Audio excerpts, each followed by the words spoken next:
അസ്സലാമു അലൈക്കും വറഹ്മത്തുള്ളാഹി. 2002 മുതൽ 2013 ഒടുവിൽ വരെ, അതായത് 10.5 വർഷത്തിലധികം ജിന്നിനോടുള്ള സഹായത്തേട്ടത്തിൽ ശിർക്കാകുന്നതുമുണ്ട്, വസീലത്ത് ശിർക്കാകുന്നതുമുണ്ട് എന്ന് പ്രസംഗിച്ചു കിടന്ന ഒരു മൂവർ സംഘത്തെക്കുറിച്ച് ഓർമ്മയുണ്ടോ? അബ്ദുറഹ്മാൻ സലഫി, ഹനീഫ് കായക്കൊടി, അഹമ്മദ് അനസ് മുസ്ലിയാർ. ഈ മൂന്നാളുകളും 10.5 വർഷം 11 വർഷത്തോളം ഇത് പ്രസംഗിച്ചു. അപ്പോൾ മുജാഹിദ് പ്രസ്ഥാനത്തിന്റെ 10.5 വർഷം ഷിർക്കിന്റെ പ്രചാരമായിരുന്നു എന്നാണ് താങ്കൾ പറയുന്നത്, അല്ലേ? എങ്ങനെയല്ലേ?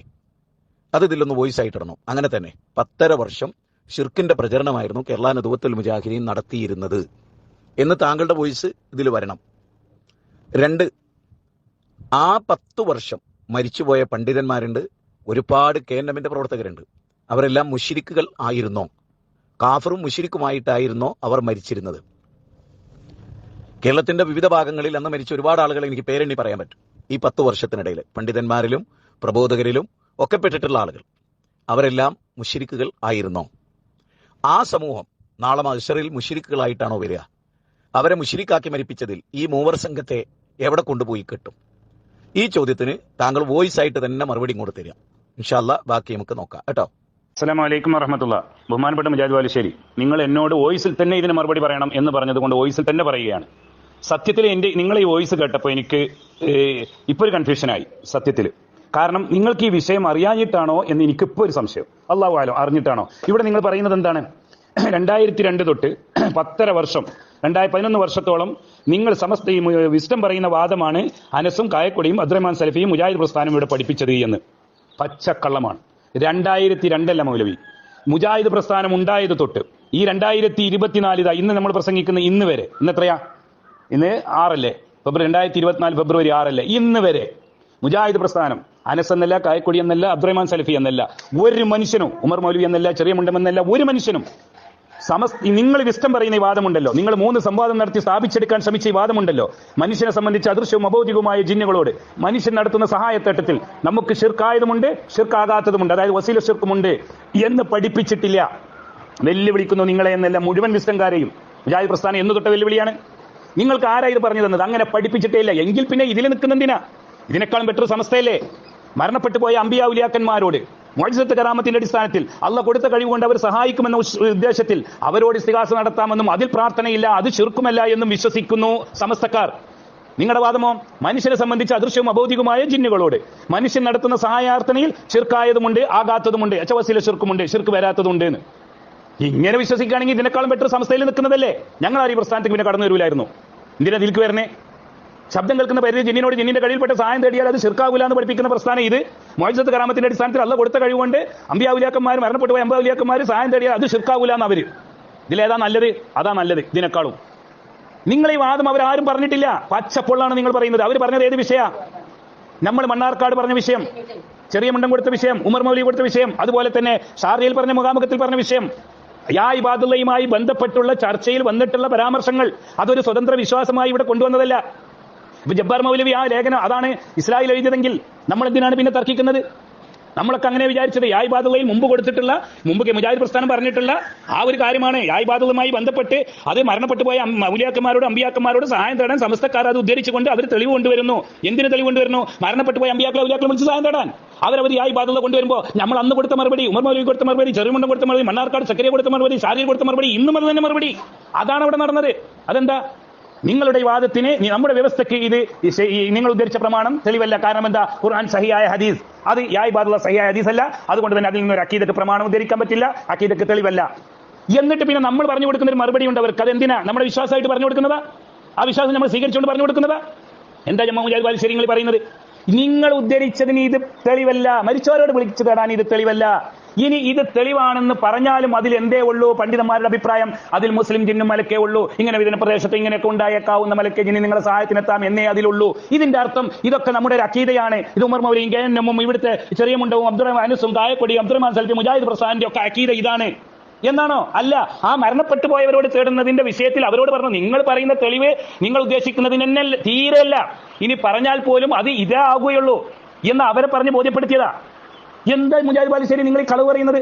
അനസും കായക്കൊടി അബ്ദുറഹ്മാൻ സലഫിയൊക്കെ നിങ്ങളെ ആദർശം പറഞ്ഞതാണെന്ന്. എന്തൊരു കഷ്ടം. ഇപ്പൊ അവര് പറഞ്ഞുകൊണ്ടാണ് നിങ്ങൾ ഇതിൽ നിൽക്കുന്നതെങ്കിൽ, ഈ ശുദ്ധ വിശ്വാസം നിങ്ങൾ വിശ്വസിക്കുന്നെങ്കിൽ അവർ മാറ്റി പറഞ്ഞാൽ നിങ്ങൾ ഇങ്ങോട്ട് പോരണ്ടേ?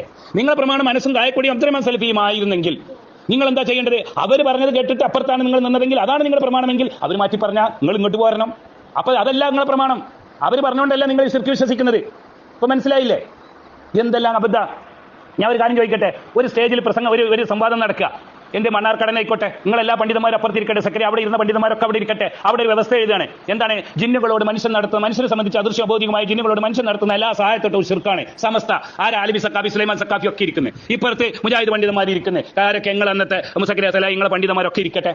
അന്നുണ്ടായിരുന്ന വാദം ഇരിക്കുക, വാദം ഇത്. അവിടുന്ന് ഈ ഇബാദത്ത് കൊണ്ടുവരുമ്പോൾ എന്ത് മറുപടിയാണ് മുജാഹിദ് ബാലുശ്ശേരി നമ്മൾ പറഞ്ഞു കൊടുക്കുക? അവർ പറയും ഈ ഇബാദത്ത് ധരിക്കും. അപ്പൊ നമ്മൾ പറയും ഹദീസ് ലൈഫാണെന്ന്. അപ്പൊ അവർ പറയും അത് ഷൗക്കാനിക്ക് അഭിപ്രായം ഉണ്ടല്ലോ, ഇമാം അഹ്മദ് ബിൻ ഹംബൽ വിളിച്ചല്ലോ, സുലൈമാൻ നബിയുടെ കഥ അവിടെ ഇല്ലേ, അബൂ ഹുറൈറയുടെ കഥ അവിടെ ഇല്ലേ, മറ്റോടത്ത് ഇതില്ലേ, അതുപോലെ തന്നെ അബൂ ഹുറൈറ മറ്റേ വേറെ കഥ ഉണ്ടല്ലോ, അങ്ങനെ ഉണ്ടല്ലോ, ഇങ്ങനെ ഉണ്ടല്ലോ. അപ്പൊ പിന്നെ അത് ശിർക്കാണ് പറയാൻ പറ്റുമോ? ഷൗക്കാനിക്ക് അങ്ങനെ അഭിപ്രായം, ഇമാം നബി അങ്ങനെ അമൽ ചെയ്തൊക്കെ ഉണ്ടല്ലോ, ഒരുപാടുണ്ടല്ലോ. ശരിയാണ്, ഓക്കെ. അപ്പൊ അത് ഞങ്ങൾ വിശ്വസിച്ചിരിക്കുന്നു. അങ്ങനെ ജിന്നിനോടുള്ള സഹായത്തേട്ടം എല്ലാം ശിർക്കല്ല എന്നാണോ നമ്മൾ അതിന് മറുപടി പറയാം? ആണോ? അല്ല. അവരുടെ ഏതാൾ എന്ത് അഭിപ്രായം പറഞ്ഞാലും ഹദീസ് ലൈഫാണ് തെളിഞ്ഞുകൊള്ളില്ല. വ്യക്തികളുടെ അഭിപ്രായം ഇസ്ലാമിൽ പ്രമാണമല്ല. അഭിപ്രായം പ്രമാണമാക്കണമെങ്കിൽ നിബിത്തങ്ങളിലേക്ക് എത്തുന്ന സഹിയായ സനദോടുകൂടി, മർഫു ആയിക്കൊണ്ട് നിബിത്തങ്ങളിലേക്ക് എത്തുന്ന സഹിയായ സനദോടുകൂടി ഉദ്ധരിച്ചിരിക്കണം. നിബിത്തങ്ങളിൽ അല്ലെങ്കിൽ നിബിത്തങ്ങൾ മുമ്പ് വേറെ ആയത്തുകൾ, വേറെ ഹദീസുകളിൽ ആ വിഷയം ഉണ്ടായിരിക്കണം. നിബിത്തങ്ങളുടെ മതം ഉണ്ടായിരിക്കണം. ഇങ്ങനെയല്ല നമ്മൾ പറഞ്ഞു കൊടുക്കുക. നിങ്ങൾ എന്തിനാണ് ഈ കളവ് പറയുന്നത്? ഇങ്ങോട്ട് അടുത്തൊരു ചോദ്യം. ഈ കണ്ട കാലൊക്കെ മരിച്ചു പോയവർ, അത് അള്ളാഹ് നോക്കിയാൽ മൂസാ നബിനോട് ഫിറൗൻ ചോദിച്ച ചോദ്യമാണ്. ആ ചോദ്യം നിങ്ങൾ ഇങ്ങോട്ട് ചോദിക്കരുത്. നിങ്ങൾ സമസ്തക്കാർക്ക് പറഞ്ഞു കൊടുക്കാറുണ്ട്. അവരിങ്ങോട്ട് ചോദിക്കും, നിങ്ങൾ ആപ്പാപ്പന്മാർ കാക്കാരന്മാർ മരിച്ചു പോയത് എവിടെയെന്ന് ചോദിക്കുമ്പോൾ നിങ്ങൾ പറഞ്ഞു കൊടുത്തില്ലേ? അതൊക്കെ മൂസാ നബിനോട് ഫിറൗൻ ചോദിച്ച ചോദ്യം അള്ളാഹ് മറുപടി പറഞ്ഞു. ആ മറുപടി നിങ്ങളോടും പറയാനുള്ളത് അതൊക്കെ അള്ളാഹിന്റെ അടുത്ത് വ്യക്തമായ രേഖയിൽ രേഖപ്പെടുത്തിയിട്ട് അള്ളാഹ് മറക്കൂല. അള്ളാഹ്ക്ക് ഒരു പ്രശ്നവും പറ്റില്ല. അവരുടെ കാര്യത്തിൽ, മരിച്ചവരുടെ കാര്യത്തിൽ നിങ്ങൾ വിഷമിക്കേണ്ട. നിങ്ങൾ ഇന്ത്യൻ കാര്യമാണ് നമ്മൾ നോക്കേണ്ടത്. നിങ്ങളിപ്പോൾ എന്തെല്ലാം കളവുകളാണ് മുജാഹിദ് ബാലുശ്ശേരി ഇവിടെ പറഞ്ഞത്? പണ്ഡിതന്മാരുടെ പേര്, മുജാഹിദുടെ പേര്. അവർ ഈ ആയിബാദവുമായി ബന്ധപ്പെട്ട വിഷയത്തിൽ അഭിപ്രായം പറഞ്ഞതാ. അല്ലാതെ നിങ്ങൾ ഇവിടെ സ്വതന്ത്ര വിശ്വാസം എടുത്തിട്ട് ഇവിടെ പറഞ്ഞിട്ടില്ല. നിങ്ങൾ വാദിക്കുന്ന പോലെ മനുഷ്യരെ സംബന്ധിച്ച് അദൃശ്യബോധികമായ ജിന്നുകളോട് മനുഷ്യൻ നടത്തുന്ന സഹായത്തട്ടത്തിൽ നമുക്ക് ശിർക്കായതുമുണ്ട്, നമുക്ക് ശിർക്കാകാത്ത വസീൽ ശിർക്കുണ്ട്. അങ്ങനെ ആരും പഠിപ്പിച്ചിട്ടില്ല. അങ്ങനെ നിങ്ങൾ വയസ്സായ മുജാഹിദുകളോട് ചോദിച്ചു നോക്കി. ഈ ജബ്ബാർ മൗലവിയുടെ ലേഖനം എഴുതുന്നതിന് മുമ്പ് ആർക്കെങ്കിലും ഇങ്ങനെ ഒരു വാദം ഉണ്ടായിരുന്നു? ഉറക്കത്തിൽ ഇങ്ങനെ വിളിച്ചിട്ട് ചോദിച്ചു നോക്കി നിങ്ങൾ. അന്നത്തെ മുജാഹിദോട് നമ്മൾ വിഷമത്തിൽ ഒരു വിജനപ്രദേശത്തെ മരുഭൂമിയിലാക്കപ്പെട്ടാൽ ശബ്ദം കേൾക്കുന്ന പരിധിയിൽ ഉണ്ടാക്കാന്ന് കരുതിയ ആ ജിന്നിനോട് നമ്മൾ ഇന്ന് സ്ഥിരാസം നടത്തിയാൽ ഒരു സായം തേടി എന്താ മോനെ വിധി, പച്ച ശിർക്കാന്ന് പറയും അന്നത്തെ മുജാഹിദുകൾ. പക്ഷേ ഈ ഒരു ലേഖനവും നിങ്ങളുടെ ചർച്ചയും കൊണ്ടുവന്ന് ആളുകളുടെ മനസ്സിൽ നിങ്ങൾ വിശ്വാസം ഉണ്ടാക്കി. സുലൈമാൻ നബി തേടി, അവിടെ തേടി, ഇവിടെ അള്ളാഹു കാക്കട്ടെ. എന്തിനാ മൗലവി ഇത്? ഏറ്റവും കൂടുതൽ പിശാചി പഴപ്പിക്കുക തൗഹീദ് പറയുന്നവരെയാണെന്ന് മറന്നു പോകണ്ട. മനസ്സിലായോ? ഇത് മറ്റവരെങ്ങനെ ഓർമ്മിപ്പിക്കുമ്പോൾ നിങ്ങൾ ഓർമ്മിക്കുന്നത് നല്ലതാണ്. അതുകൊണ്ട് നിങ്ങൾ വെല്ലുവിളിക്കുകയാണ്. നിങ്ങളെ മുജാഹിദ് ബാലുശ്ശേരി വെല്ലുവിളിക്കുന്നു. അങ്ങനെ ഒരാളും കൊടുത്തിട്ടില്ല. ഒരു സ്വതന്ത്ര വിശ്വാസമായി മുജാഹിദ് പക്ഷെ ആരും പഠിപ്പിച്ചിട്ടില്ല. നിങ്ങൾ തെളിയിക്കാൻ ധൈര്യമുണ്ടോ? നിങ്ങൾ പറയുന്നിടത്ത് വരാം. ധൈര്യമുണ്ടോ? നിങ്ങൾ പറയുന്ന നിങ്ങൾക്ക് ആരെ വേണ്ടത്? ആ പണ്ഡിതന്മാരെയും കൊണ്ടുവരാം. പക്ഷെ നിങ്ങൾ തയ്യാറാകണം. നിങ്ങൾ തയ്യാറാകുമോ? അവരുടെ മുന്നിൽ ഇരുന്നു കൊണ്ട് ഈ വിഷയം അവരോട് സംസാരിക്കാൻ നിങ്ങൾക്ക് ധൈര്യമുണ്ടോ? അനസിനും കായക്കൊടിയും കൊണ്ടുവരാം. അബ്ദുറഹ്മാൻ സലഫിയും ആണെങ്കിൽ വന്നോളൂ. അയാളെ പറ്റി നിങ്ങൾ പറഞ്ഞല്ലോ. എന്നിട്ട് അവരൊക്കെ പഠിപ്പിച്ചത് വിസ്റ്റം പഠിപ്പിച്ച ആദർശമാണെന്ന് തെളിയിച്ചു കൊടുക്കാൻ നിങ്ങൾ പറഞ്ഞല്ലോ ഇസ്ലാമിക് ഓർഗനൈസേഷൻ എന്തിനും തയ്യാറാണെന്ന് വെല്ലുവിളിക്കുന്നു. അവരെ ഇൻഷാ അല്ലാഹ് നമ്മൾ കൊണ്ടുവരാം. നിങ്ങൾ വരൂ, നിങ്ങൾ വിസ്റ്റത്തിന്റെ ആളുകളും വരൂ. എന്നിട്ട് നിങ്ങൾക്കൊന്ന് സ്ഥാപിച്ചെടുക്കാൻ പറ്റുമോ? നിങ്ങൾ ഈ പറഞ്ഞതുപോലെ നിങ്ങൾ നിങ്ങളുടെ വോയിസ് തന്നെ മറുപടി പറഞ്ഞോട്. ഇത് വെല്ലുവിളിയായി സ്വീകരിക്കും. നിങ്ങൾ വെല്ലുവിളിയായി സ്വീകരിക്കണം മുജാഹിദ് ബാലുശ്ശേരി. എന്റെ ഞാനീ പറയുന്നത് നിങ്ങൾ പറഞ്ഞൊരു ഉസൂൽ അത് ഭയങ്കര രസമാണ്. നിങ്ങൾക്കറിയോ 25 കൊല്ലത്തോളം സിഹർ ഫലിക്കുമെന്ന് വിശ്വസിച്ച് ഫലിക്കില്ല എന്ന് വിശ്വസിച്ച് നടന്ന ആളാണ് ഞാൻ. അത് പ്രസംഗിച്ച് നടന്ന ആളാണ് ഞാൻ. ആരാ പറഞ്ഞത്? നിങ്ങൾക്കറിയാലോ ആരാണ് പറഞ്ഞതെന്ന്? നമ്മുടെ ബഹുമാനപ്പെട്ട മൗലവി പറഞ്ഞത്. 25 കൊല്ലത്തോളം ആ കണ്ട കാലം മരിച്ചുപോയ ആളുകളെ ഗതി എന്താ നിങ്ങൾ അന്വേഷിച്ചിട്ടുണ്ടോ? അദ്ദേഹം മാത്രമല്ല പലവരും, ആളെ പേരൊന്നും ഞാൻ പറയുന്നവർ, വലിയ പല പണ്ഡിതന്മാരും അങ്ങനെ പ്രസംഗിച്ച് നടന്നു അവർ തന്നെ പറയുന്നുണ്ട്. ഇല്ലേ? അവർ തെറ്റ് മനസ്സിലാക്കി അവർ തിരുത്തും. ചിലപ്പോൾ അവർ പറഞ്ഞത് ആദ്യം ശരിയായിരിക്കും, പിന്നെ തെറ്റിലേക്കായിരിക്കും പോയിട്ടുണ്ടാകുക. പക്ഷെ അവിടെ ആരെന്ത് പറഞ്ഞു എന്നല്ല, പ്രമാണം ഏതിനാണെന്നാണ് നമ്മൾ നോക്കേണ്ടത്. അപ്പൊ അനസും ഒക്കെ നമ്മളിപ്പോൾ മുൻകാല പണ്ഡിതന്മാർ ഉമർ മൊയ്ലിയൊക്കെ പണ്ട്